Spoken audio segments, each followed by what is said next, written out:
കൊടുങ്ങല്ലൂരിൽ അവർ 922 സ്കൂൾ തുടങ്ങി. സുന്നികൾ എന്ന സ്കൂൾ തുടങ്ങി. സുന്നികൾ മദ്രസ തുടങ്ങിയത് 52-ലാണ്. 22-ൽ അവർക്ക് സ്കൂളുണ്ട്. എന്ന് മാത്രമല്ല, സ്കൂളിൽ പോകാത്തവരെ അവരുടെ മാനുകൾ ബഹിഷ്കരിച്ചു.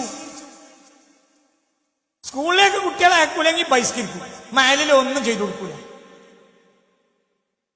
കേരള മുസ്ലിം ഐക്യസംഘത്തിന്റെ വിദ്യാഭ്യാസ പ്രവർത്തനങ്ങൾ കൊടുങ്ങല്ലൂർ പ്രദേശത്ത് മാത്രമായി ഒതുങ്ങി നിന്നില്ല. ഇ കെ മൗലവിയും സംഘവും കൊടുങ്ങല്ലൂർ നടത്തിയ വിദ്യാഭ്യാസ പ്രവർത്തനങ്ങൾക്ക് സമാനമായി അദ്ദേഹത്തിന്റെ സഹപ്രവർത്തകനും ഐക്യസംഘത്തിന്റെ മുന്നണി പോരാളിയുമായിരുന്ന ഷെറൂൽ സാഹിബ് കാസർഗോഡ് ഉൾപ്പെടുന്ന തെക്കൻ കാനറ പ്രദേശങ്ങളിൽ വിദ്യാഭ്യാസ പ്രവർത്തനങ്ങൾക്ക് നേതൃത്വം നൽകി. അതായത് ഐക്യസംഘത്തിന് ആളുകൾ കൊടുങ്ങല്ലൂരും പ്രവർത്തിച്ചു. എവിടെ വരെ പ്രവർത്തിച്ചു? കാസർഗോഡ് വരെ വിദ്യാഭ്യാസ പ്രവർത്തനങ്ങൾക്ക് നേതൃത്വം നൽകി. നല്ലതല്ലേ?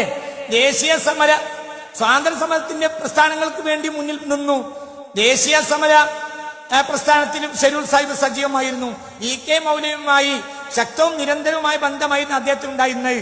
ഇ കെ മൗലവിക്ക് പുറമെ K P Kesava Menon, K Madhavan Nair, U Gopala Menon, Ambalakkatt Karunakara Menon, Muhammad Abdurahman Sahib, Kattilassery Muhammad Kutty Moulavi, K M മൗലവി എന്നിവരുമായി ഷെറൂൽ സാഹിബ് നിരന്തരമായി ബന്ധപ്പെട്ടിരുന്നു. അദ്ദേഹം പണക്കാരനാണ്, കാസർഗോട്ടുകാരനാണ്. അവിടെ സ്കൂളുകളൊക്കെ ഉണ്ടാക്കിയത് അദ്ദേഹം 922-കളിൽ. അവരുടെ പ്രവർത്തനങ്ങൾക്ക് വിലപ്പെട്ട സംഭാവനകളും ഷെറൂൽ സാഹിബ് നൽകുമായിരുന്നു.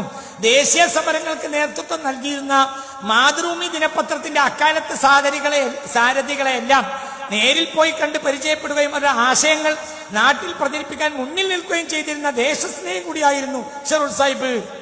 ദേശീയ സ്വാതന്ത്ര്യ സമര സേനാനികളുമായി കത്തിടപാടുകൾ നടത്തുന്നത് അദ്ദേഹത്തിന് പതിവായിരുന്നു. നല്ലതോ ചീത്തയോ?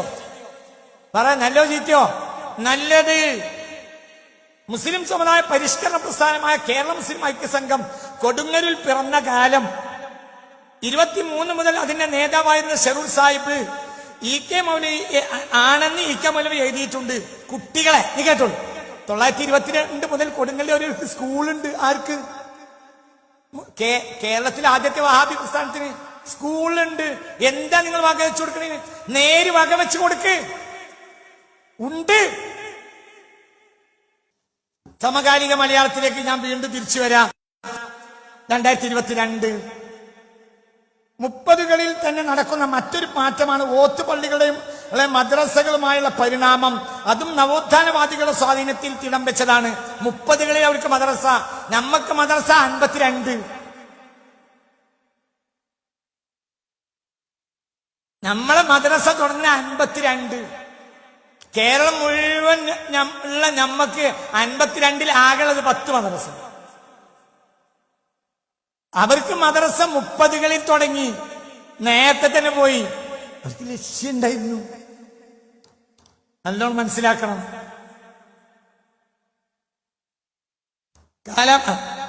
ഓത്തുപള്ളികളുടെ പഠനങ്ങളെയും പ്രവർത്തികളെയും കാലാരണപ്പെട്ടതായും സംസ്കാരമില്ലാത്തതായും ചിത്രീകരിക്കാൻ കഴിഞ്ഞതു വഴി അതിനു പകരം പുതിയ ഒരു സ്ഥാപനം വളർത്തിയെടുക്കാൻ നവോത്ഥാന പ്രസ്ഥാനക്കാർക്ക് കഴിഞ്ഞു.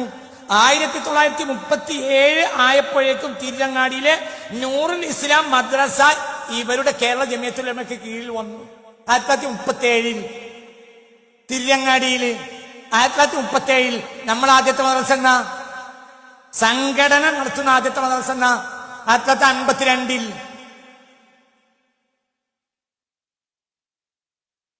തിരുവങ്ങാടിയിൽ നൂറുൽ ഇസ്ലാം മദ്രസ പോലെ സ്ഥാപനങ്ങൾ വളർന്നു വന്നു. 1947 ആയപ്പോഴേക്കിന് അറബിക് കോളേജ് ഉണ്ടായി.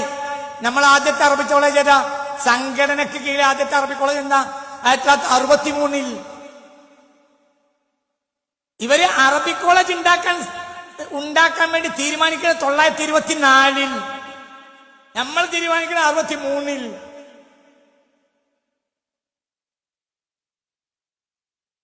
വലിയ വ്യത്യാസ. നമ്മൾ തീരുമാനിക്കുന്നത് 1963. നമ്മളെ സംഘടനയ്ക്ക് കീഴിൽ വന്ന ആദ്യത്തെ അറബി കോളേജ് ഏതാ? പട്ടിക്കാട് ജാമിഅ നൂരിയ. ഇവര് 1924 ഐക്യസംഘത്തിന്റെ 2ാം സമ്മേളനത്തിന് 2ാം വാർഷിക സമ്മേളനത്തിൽ തീരുമാനം എടുത്തിട്ടുണ്ട്. നമുക്ക് എന്തു വേണം? അറബിക് കോളേജ് വേണം. പണ്ഡിത സംഘടന വന്നു വേണം. 1940-കളുടെ രണ്ടാം പകുതിയിൽ സലഫി മദ്രസ പാഠപുസ്തകങ്ങൾ അച്ചടിച്ച് വിതരണം ചെയ്തു. 1940-കളെ രണ്ടാം പകുതിയിൽ, അതായത് 45ഓട് കൂടി മദ്രസ പാഠപുസ്തകം അച്ചടിച്ച് വിതരണം ചെയ്തു. ആര്? വഹാബികള്. നമ്മളെ പാഠപുസ്തകം എന്താ പറയുന്നത്? 952-ല്.